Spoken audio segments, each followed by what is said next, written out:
semua yang Bapak omongin itu kan berarti sangat berdampak positif sekali nih kepada para petani, bahkan ke konsumen gitu.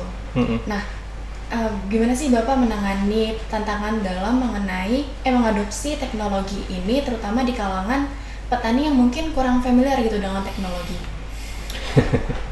Jadi memang sebetulnya teknologi ini kan semestinya tidak bisa dihindari saat ini, Mbak Aisyah. Jadi kawan-kawan petani dengan berbagai tingkatan pendidikannya memang harus segera menyerap perkembangan teknologi yang berkembang saat ini, karena memang teknologi dilahirkan kan untuk membantu sebetulnya, ya, apakah dalam konteks kejelihan kerja, untuk meningkatkan produksi atau untuk meningkatkan kualitas, ya. Ya, pada gilirannya tentu akan meningkatkan pendapatan dan kesejahteraan masyarakat itu.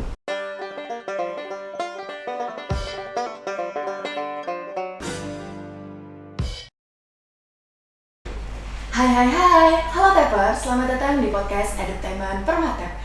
Podcast di mana kita mengeksplorasi pemikiran narasumber untuk masa depan kita.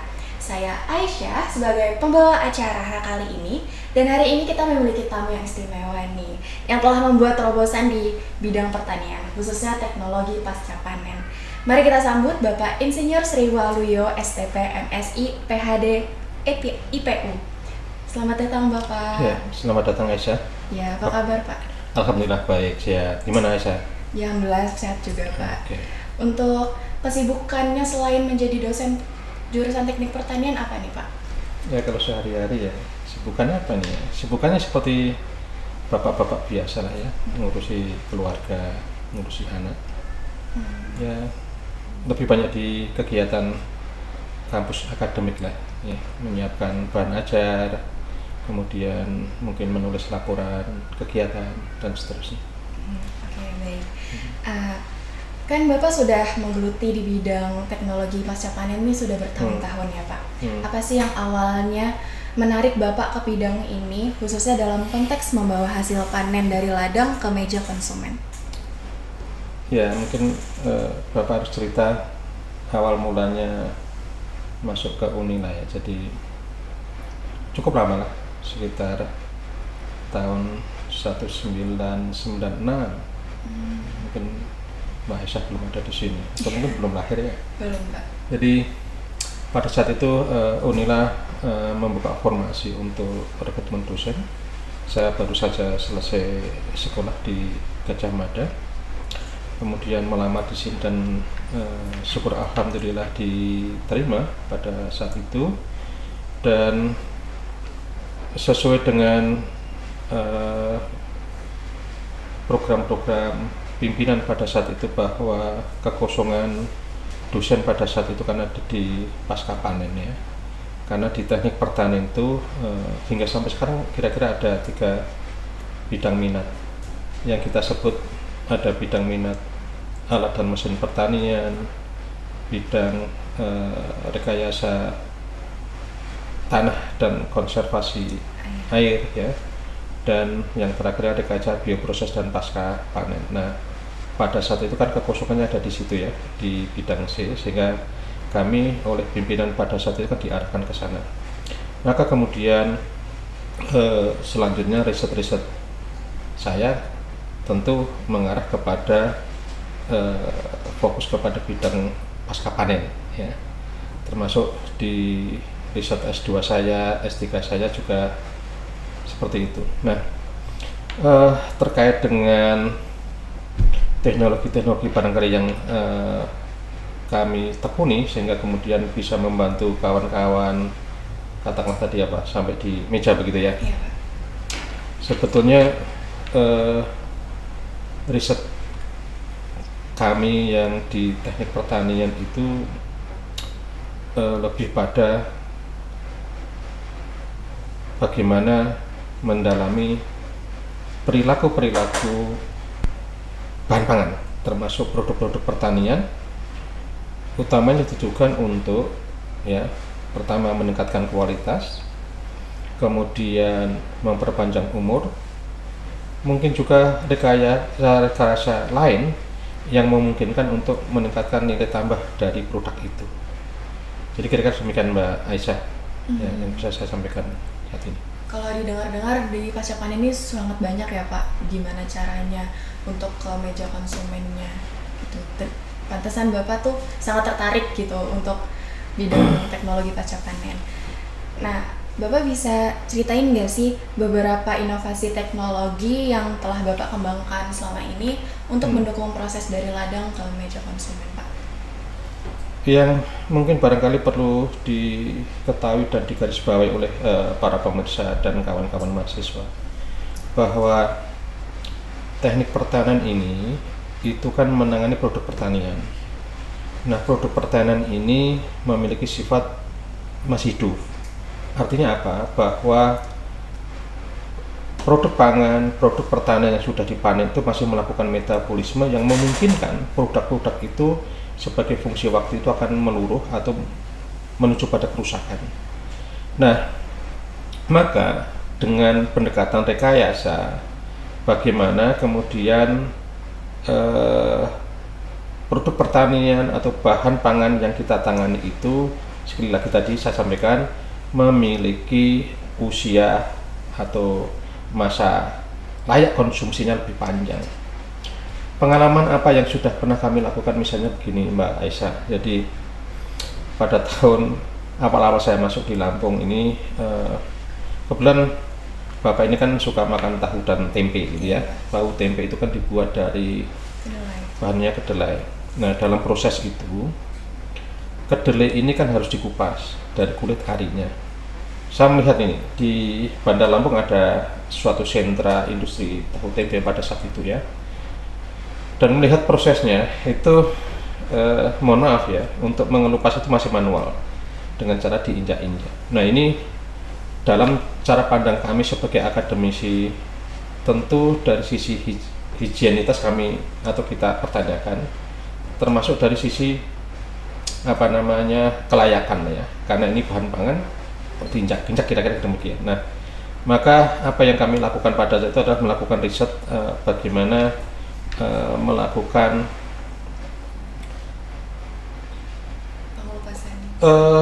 upaya-upaya secara mekanis mengelupas atau mengupasi kedelai itu dengan alat mesin ya.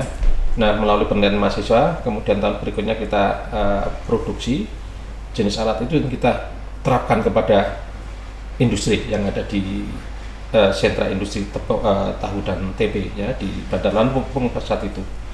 Nah, inilah kira-kira contoh gambaran bagaimana peran kami sebagai akademisi itu untuk membantu bahan-bahan pangan yang dikonsumsi oleh masyarakat kita itu katakanlah jauh lebih layak ya, secara sanitasi, secara kesehatan ya, secara higienitas ya.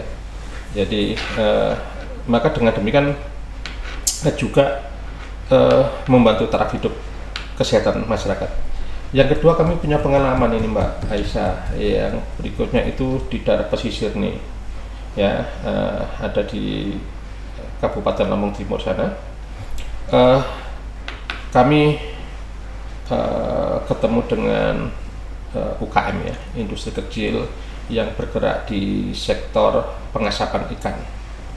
Nah, pada saat itu kami punya data bahwa mereka itu punya produktivitas atau mampu menjual kurang lebih 50 kg ikan ya, ikan panggang dalam satu hari.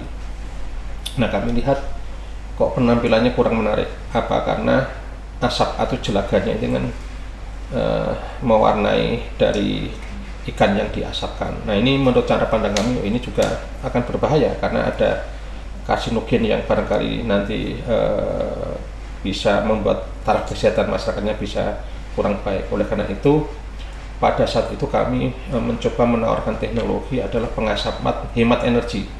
Kami memodifikasi sebuah alat pengasap yang jauh lebih hemat energi dan lebih sehat. Nah, kami lakukan dalam konteks ini dengan pendekatan-pendekatan ilmiah. Jadi pada saat itu yang tadinya 50 kilo itu bisa diasapkan atau dibakar selama 4 jam, dengan kualitas tadi warnanya kurang menarik. Berikutnya juga dengan teknologi yang kami terapkan itu mampu menekan waktu pengasapan hanya 3 jam untuk kapasitas ikan yang sama 50 kg dengan kualitas yang lebih baik, dan ini tentu dibarengi dengan riset-riset mahasiswa. Ini mohon maaf ini Mbak, jadi pada saat itu melalui penelitian lah ya,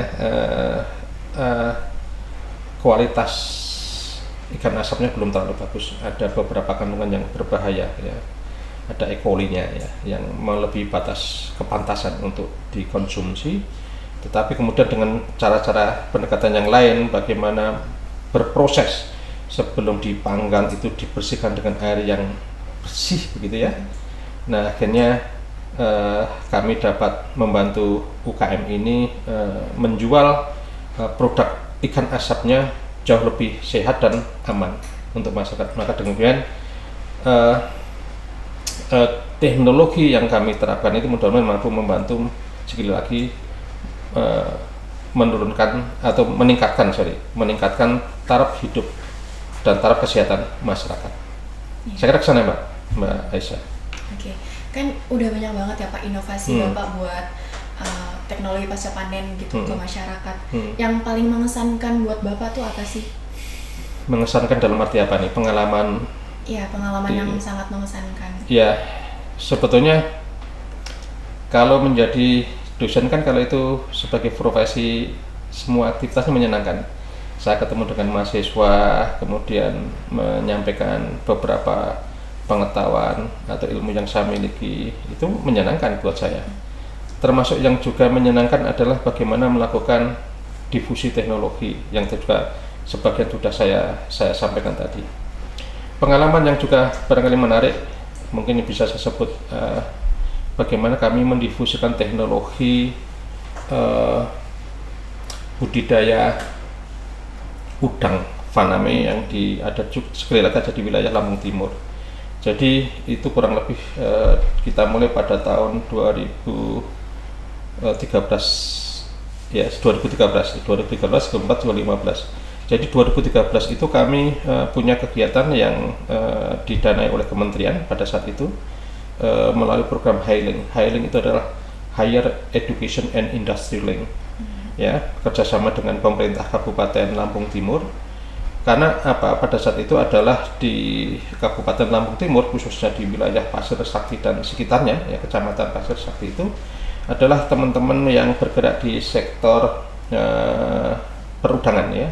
Mereka membudidayakan udang windu pada saat itu. Nah, kami berkolaborasi dengan kawan-kawan dari jurusan perikanan, ya, bagaimana menerapkan teknologi budidaya udang semi intensif. Sebelumnya sangat tradisional. Sebagai gambaran, pada saat sebelum kami injus teknologi ini, untuk setengah hektar lahan itu kira-kira akan menghasilkan 300 kg udang windu, ya, karena memang ditangani secara tradisional, ya. Nah, kemudian kami lakukan pendekatan dengan teknologi. Tahun pertama, tahun 2013 itu kami membuat hatchery. Jadi bagaimana kawan-kawan nanti pembudidaya udang itu mampu menggunakan bibit yang berkualitas, karena memang ini menjadi kunci, ya, agar selama proses budidaya nanti bibit yang baik itu akan jauh lebih tahan terhadap penyakit, ya, penyakit-penyakit yang menyerang barangkali selama budidaya. Tahun berikutnya, ya, tahun kedua itu kami membangun industri pakan, ya. Sekali lagi ini dilatar belakangi oleh bahwa di dalam konteks budidaya ikan secara umum kurang lebih 70% biaya itu disumbang dari pakan. Sementara kita tahu bahwa komponen-komponen pakan itu masih belum mandiri di Indonesia ini, masih beberapa materialnya masih impor, ya. Maka kita mencoba melakukan terobosan-terobosan dengan membuat industri kecil, ya, industri kecil khusus untuk pakan ikan, dengan memanfaatkan ikan rucah. Pada saat itu betul-betul melimpah, ikan rucah hampir tidak ada harganya pada saat itu ya. Jadi kawan-kawan nelayan itu kalau menangkap ikan dipilih-pilih. Nah, ikan yang tidak layak dijual pada saat itu adalah ikan-ikan yang ya kita sebut ikan rucah ya.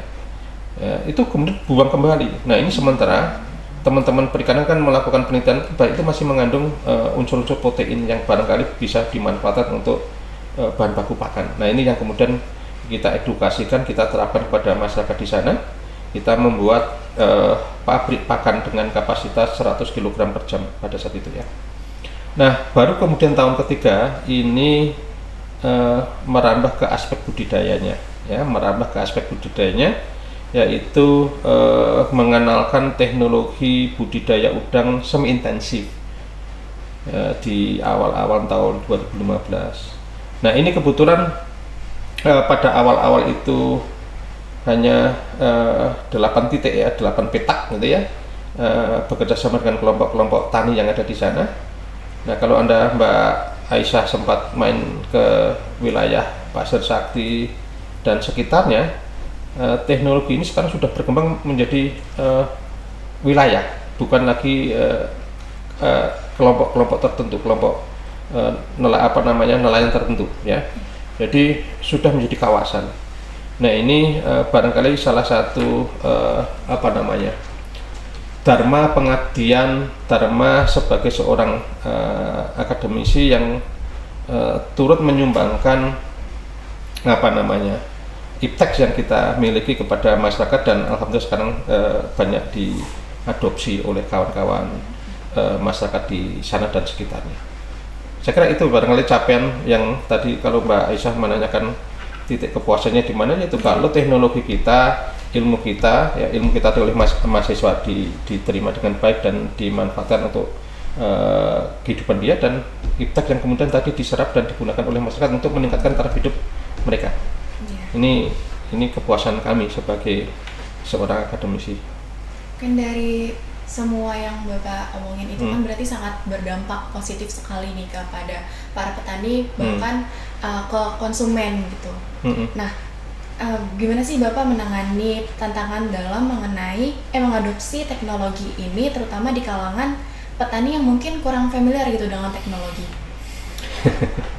Jadi memang sebetulnya teknologi ini kan semestinya tidak bisa dihindari saat ini Mbak Aisyah. Jadi kawan-kawan petani dengan berbagai tingkatan pendidikannya memang harus segera menyerap perkembangan teknologi yang berkembang saat ini, karena memang teknologi dilahirkan kan untuk membantu sebetulnya ya, apakah dalam konteks kejelihan kerja, untuk meningkatkan produksi atau untuk meningkatkan kualitas ya. Ya, pada gilirannya tentu akan meningkatkan pendapatan dan kesejahteraan masyarakat itu. Nah, problemnya adalah beberapa aspek teknologi ini secara finansial masih mahal, atau mungkin secara ekonomi ya tidak sepadan dengan modal yang dimiliki oleh para petani. Maka memang konteks dalam aspek difusi teknologi ini, peran-peran pemerintah ini banyak sangat diperlukan, apakah dalam bentuk bantuan, apakah dalam bentuk subsidi dan seterusnya. Nah, ini memang petani sendiri tidak bisa mandiri, karena kita tahu bahwa secara umum kepemilikan lahan atau apa-apa yang dikelola oleh banyak petani itu kan kecil ya. Kalau petani sawahnya mungkin tidak lebih dari 1 hektar. Ya, kalaupun kebun juga tidak akan lebih dari 1 hektar. Kalau kemudian dengan diinjus sebuah teknologi yang kemudian itu padat modal, nah ini yang saya kira perlu pendekatan lain. Artinya barangkali apakah dari sisi bantuan pemerintah atau skema-skema lain ya, yang kemudian teknologi itu mampu diabsorb, mampu digunakan ya, mampu dimanfaatkan oleh masyarakat petani kita. Nah, ini memang kesulitan. Banyak teknologi-teknologi yang dilahirkan di kampus yang kemudian masih berhenti di tataran riset ya, jadi belum sampai kepada implementasi di lapangan. Ini tantangan kita Mbak Aisyah, jadi masih perlu ada banyak kolaborasi baik dari sisi kampus, pemerintah ataupun swasta untuk melahirkan teknologi-teknologi yang kemudian ramah kepada petani kita yang memang lemah di modal. Saya kira kesana Mbak Aisyah. Kalau buat peluang dan tantangan terbesar dalam memastikan hasil pertanian bisa sampai ke meja konsumen dengan kualitas terbaik, itu gimana Pak? Teknologi tentang pengawetan bahan pangan sebenarnya sudah banyak berkembang Mbak. Saya kira misalnya insya Allah contoh yang paling sudah populer misalnya refrigeration ya, jadi yang sehari-hari kita sebut dengan kulkas. Itu adalah alat teknologi yang saya kira populer di masyarakat yang sekarang sudah banyak digunakan oleh elemen-elemen masyarakat. Nah, kita memahami kita ini hidup di negara tropis basah, jadi suhunya tinggi secara rata-rata harian, kemudian lembab. Nah, ini memang bahan pangan ini mudah rusak ya, karena ada jamur yang mungkin menyerang ya, aktivitas mikroba yang juga aktif ya pada suhu sekitar itu. Jadi memang upaya-upaya pengawetan untuk bahan pangan agar kemudian memiliki durasi atau memiliki layak konsumsi yang lebih panjang itu menjadi sangat urgent ya. Nah, apa yang barangkali perlu saya sampaikan kepada masyarakat ya, di dalam konteks memperpanjang umur simpan ya, tentu harus menggunakan cara-cara yang kemudian tadi sudah disediakan, misalnya menyimpan di dalam ruang dingin yang dengan suhu yang tepat, atau beberapa produk memang layak untuk disimpan itu dalam kondisi kering, tidak semuanya harus dingin ya. Misalnya tentu keripik-keripikan itu ya harus disimpan di suatu tempat yang mengisolasi dari kontaminasi uap air ya yang di lingkungannya, sehingga kemudian lebih awet, lebih crispy-nya masih cukup lama ya untuk dikonsumsi. Dari riset yang Bapak lakuin kan udah banyak banget nih Pak. Yang sedang berjalan sekarang itu apa sih Pak risetnya? Ya Mbak Aisyah, jadi tentu riset kita harus menyesuaikan dengan perkembangan teknologi yang saat ini sedang ya di dunia riset, terutama di bidang teknologi pasca panen ya. Jadi kurang lebih 3 tahun yang lalu kami memulai sebuah riset yang menawarkan teknologi baru. Jadi mungkin barangkali perlu saya sampaikan riset utama saya itu di bidang non-destructive evaluation, evaluasi secara tak merusak khususnya untuk beberapa produk pertanian, baik keperluannya untuk mutu ataupun deteksi adanya penyakit, adanya disease ya, adanya material pengganggu lainnya ya. Itu yang saat ini kira-kira sedang kami kembangkan dengan teman-teman mahasiswa ya. Kami menggunakan devices image processing ya. Jadi image ini ada gambaran, jadi gambar ya, jadi ada foto, tetapi ada dua mode yang kita gunakan adalah ada thermal image dan visible image. Thermal image tentu kami menggunakan pendekatan inframerah ya, gelombang inframerah untuk mengcapture kondisi tubuh benda yang sedang kita inspeksi. Kemudian visible image ya, visible image dengan kamera visual seperti halnya kamera-kamera yang dimiliki oleh kawan-kawan mahasiswa yang ada di HP-nya gitu ya. Jadi dengan dua pendekatan itu saat ini kami bekerja sama dengan sebuah perusahaan perusahaan hortikultura ya terbesar di Lampung. Saya kira banyak yang sudah tahu ada VGP ya, The Giant Food ya. Jadi kami melakukan sebuah riset bagaimana mendeteksi kualitas produksi ya. Dalam hal ini adalah katakanlah buah nanas, buah pisang Cavendish sebelum diekspor. Ini belum diekspor, bentuknya fresh, buah fresh yang sampai ke meja. Ya. Jadi karena ini merupakan komoditi ekspor, sementara dari produsen katakanlah di Lampung sampai katakanlah negara tujuan kurang lebih mungkin sampai 40 hari kisaran waktu perjalanan buah itu sampai kepada negara tujuan, baru sampai negara tujuan, Mbak. Nah tentu ini perlu pendekatan teknologi bagaimana katakanlah menentukan waktu panen yang tepat, menentukan apakah buah itu memiliki kualitas yang baik. Jangan sampai di sana selama proses perjalanan waktu itu kemudian ternyata produk itu tidak berkualitas sehingga kemudian nanti menjadi produk receh. Nah ini kan tentu sangat merugikan bagi perusahaan ya.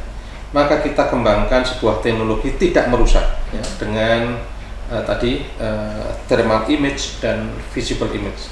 Maka dengan demikian nanti harapannya melalui penelitian ini kita mampu menyumbangkan ya teknologi untuk penilaian kualitas produk buah itu sehingga sampai di mejanya teman-teman katakanlah konsumen di negara luar sana itu masih dalam bentuk fresh. Nah ini juga sumbangan kita di bidang teknologi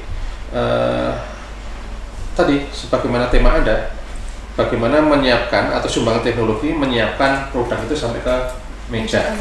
Nah kira-kira ini yang sedang kami kembangkan saat ini Mbak Aisyah. Jadi baru 3 tahun terakhir ini kita ke sana ya. Saya kira itu Mbak Aisyah. Jadi riset yang sedang kami tekuni dan mudah-mudahan nanti akan terus berlanjut ke riset-riset yang berikutnya. Kan sudah 3 tahun ya Pak berjalannya. Itu sudah sampai mana Pak? Jadi kalau Anda belajar tahapan-tahapan riset sebelum sampai pada suatu implementasi, tentu kita mempelajari karakteristik dari produk itu. Tadi pendekatan katakanlah bagaimana sebuah produk itu katakanlah memancarkan panas yang kemudian di-capture atau dipoto dengan kamera thermal. Nah, itu kita modelkan dulu. Seperti apa sih katakanlah perbedaan macam-macam buah tadi terhadap perilakunya di dalam memancarkan panas ya yang kita tadi foto dengan kamera thermal. Itu sudah kita peroleh katakanlah 2 tahun terakhir ini. Nah, kami sedang menerapkan juga model prediksi karena sesungguhnya produk-produk pertanian sungguh-sungguh unik Mbak. Jadi heterogenitasnya sangat tinggi sekali. Jadi satu produk dengan produk tetangganya katakanlah ditanam di satu lahan itu bisa saja memiliki karakteristik yang unik ya, yang barangkali berbeda satu dengan yang lainnya. Oleh karena itu memang perlu dilakukan riset dengan sampel yang cukup banyak dan perlu diulang-ulang. Nah ini perlu waktu. Nah sampai saat ini kami juga sudah mengembangkan sebuah model prediksi. Kami tentu dengan perkembangan teknologi sekarang sudah menggunakan AI Mbak ya, dengan jaringan saraf tiruan bagaimana memprediksi katakanlah kandungan gula, kandungan asamnya dari buah tersebut sehingga kemudian bisa diprediksi dengan model itu tanpa harus merusak suatu saat kelak. Nah ini memang masih dalam penelitian di lab ya, belum sampai pada tataran di lapangan. Sejauh ini seperti itu Mbak Aisyah. Mungkin ada gambaran Pak buat Bapak untuk sampai ke meja konsumen atau berhasilnya itu berapa tahun lagi Pak? Apa? Ya kalau yang tadi ya memang kita kan melakukan sebuah inspeksi ataupun estimasi kualitas produk. Apa yang tadi kita lakukan untuk produk-produk segar, ya, katakanlah buah nanas dan buah pisang ini, itu cukup, ya, sudah bisa diimplementasikan. Nah, tetapi nanti dalam konteks pabrikasi, ya, untuk diterapkan di pabrik, misalnya, untuk menginspeksi apakah sampel-sampel yang akan diekspor nanti itu betul-betul memiliki kualitas yang tinggi sesuai dengan katakanlah syarat-syarat dan requirement dari pengimpor. Nah, ini masih kurang lebih ya mungkin 3 tahunan, Mbak. Ya, mudah-mudahan teknologi nanti bisa diimplementasikan. Karena apa yang kita kembangkan sekarang ini kan masih dalam bentuk model matematika. Nah, nanti harus ada semacam peralatan, ya, yang kemudian nanti katakan kerjasama dengan teman-teman dosen di sistem kontrol elektronika, bagaimana model ini kemudian sebagai input untuk sebuah alat, ya, yang kemudian nanti alat itu sudah bisa mensortasi, oh ini sudah layak, oh ini belum layak atau tidak layak, begitu ya. Nah, ini masih perlu perjalanan riset yang saya kira masif, ya, beberapa tahun ke depan ini. Saya kira itu, Mbak. Jadi tidak bisa saya sendiri karena untuk implementasi kita bisa melibatkan tadi kawan-kawan kontrol, katakanlah Pak Dr. Marelli, kemudian teman-teman agronomi, ya, teman-teman mungkin di hama penyakit, ya, karena kalau sudah sampai tahapan hilir, ini kompleksitas kondisinya itu sudah semakin tinggi, ya. Jadi perlu banyak riset, kira-kira 3-5 tahun lah, ya, sana, Mbak. Keren banget ya, Pak. Berarti ini tuh sangat bermanfaat untuk berkelanjutan pertanian ke depannya, ya, Pak. Ya, kira-kira demikian, ya. Mengikuti teknologi lah, kita tidak boleh tertinggal dengan perkembangan teknologi di dunia ini. Saya kira demikian, Mbak Aisyah. Ya, sebelum kita mengakhiri nih, Pak, apa sih saran Bapak untuk para inovator muda yang ingin berkontribusi di bidang teknologi pertanian khususnya pasca panen, Pak? Ya, sekali lagi Mbak Aisyah, jadi jargonnya Fakultas Pertanian Unila adalah No Food No Life. Dengan banyak perkembangan teknologi saat ini, utamanya di AI, ya, Artificial Intelligence, saya kira tantangan terbesar kita adalah bagaimana melahirkan teknologi yang semakin ramah lingkungan. Dan tadi saya sampaikan bahwa meskipun teknologi AI sangat masif saat ini, pangan masih terus diperlukan, ya. Nah, hanya saja barangkali perkembangan generasi kan sebutan sudah macam-macam nih, saya tidak terlalu hafal, misalnya ada Gen Z dan seterusnya yang mereka itu punya mungkin kepeminatan terhadap pangan itu berbeda dengan misalnya era saya, begitu ya. Maka inovasi-inovasi, ya, di bidang pangan termasuk teknologinya itu menjadi menarik, ya. Jadi riset-riset tentang pangan akan terus mengikuti perubahan zaman yang terkait dengan si konsumennya, ya kan. Kalau kami dulu mungkin makan dengan diwol, makan dengan ikan asin, telur saja cukup, bentuknya masih original, bentuknya masih tampak asli.